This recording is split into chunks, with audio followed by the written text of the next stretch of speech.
आनंद मोहन विवाद से बिहार की राजनीति गरमाई। बीजेपी और जेडीयू आमने सामने।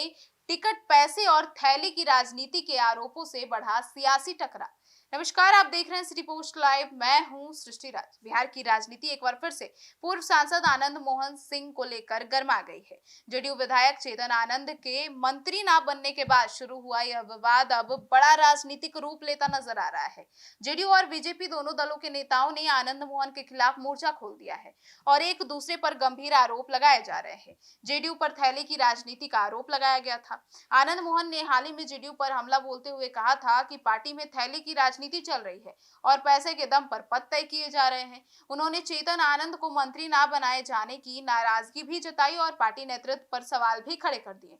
उन्होंने यह भी कहा कि जेडीयू में कुछ नेता नीतीश कुमार की मजबूरी का फायदा उठा रहे हैं और सरकार की दिशा को प्रभावित कर रहे हैं। इस बयान के बाद सियासी माहौल और गर्म हो गया। बीजेपी नेता का बड़ा आरोप है कि 2000 में टिकट बेचा गया। जी हाँ, यह विवाद में अब बीजेपी भी खुलकर कूद पड़ी है। स्वर्ण आयोग के सदस्य और बीजेपी नेता राजकुमार सिंह ने गंभीर आरोप लगाते हुए कहा कि साल 2000 के विधानसभा चुनाव में आनंद मोहन की पार्टी बिहार बीपीपी के टिकट बेचे गए थे। उन्होंने आरोप लगाया कि आनंद मोहन ने राजनीति को परिवार मोहन बना दिया था और समाज का इस्तेमाल निजी हितों के लिए किया जा रहा था।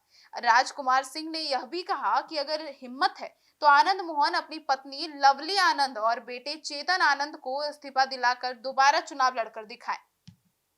परिवार मोहन बयान से अब फिर से विवाद बढ़ गया। बीजेपी नेता के आनंद मोहन पर हमला करते हुए उन्होंने परिवार मोहन तक कह दिया था। उन्होंने दावा किया कि उनकी राजनीति सिर्फ परिवार तक सीमित है और सत्ता में बने रहने के लिए यह तरह तरह की रणनीति अपनाते रहते हैं। इस बयान के बाद राजनीतिक माहौल और अधिक तनावपूर्ण हो गया और जेडीयू बीजेपी दोनों तरफ से प्रतिक्रियाएं आने लगी। चेतन आनंद और मंत्री पद का विवाद भी शुरू हो गया। पूरा विवाद तब हुआ और बढ़ गया जब चेतन आनंद को मंत्री पद नहीं मिला। इसके बाद आनंद मोहन ने खुलकर नाराजगी जताना शुरू कर दिया। जेडीयू नेतृत्व पर सवाल उठाने लगे। उन्होंने यहां तक कहा कि अगर जरूरत पड़ी तो चेतन आनंद ने सरकार बचाई है। यही बयान के बाद पार्टी के भीतर असंतोष की चर्चाएं तेज हो गई। अब जेडीयू नेताओं ने भी आनंद मोहन के आरोपों को खारिज करते हुए कहा कि यह उनकी व्यक्तिगत राय है।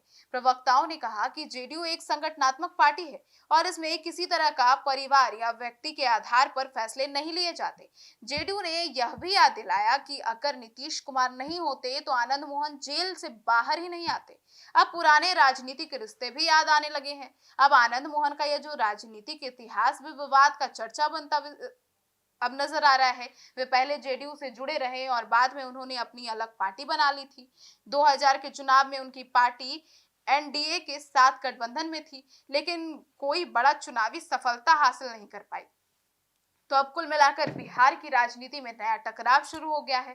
आनंद मोहन को लेकर शुरू हुआ यह विवाद अब सिर्फ व्यक्तिगत आरोप तक सीमित नहीं रहा, बल्कि जेडीयू और बीजेपी के बीच राजनीतिक टकराव का नया कारण बन चुका है। टिकट बिक्री, परिवारवाद, थैली की राजनीति जैसे आरोपों ने बिहार की राजनीति को और अधिक गर्मा दिया है। अब आने वाले दिनों में यह विवाद और गहराने की संभावना है, क्योंकि सभी दल अपने अपने पक्ष को मजबूती से रखने में लगे पड़े हैं। अब देखना होगा कि आगे और क्या कुछ होता है और इस पूरे विवाद में और कौन कौन से लोग कूद पड़ते हैं। यह देखना काफी दिलचस्प होगा। धन्यवाद।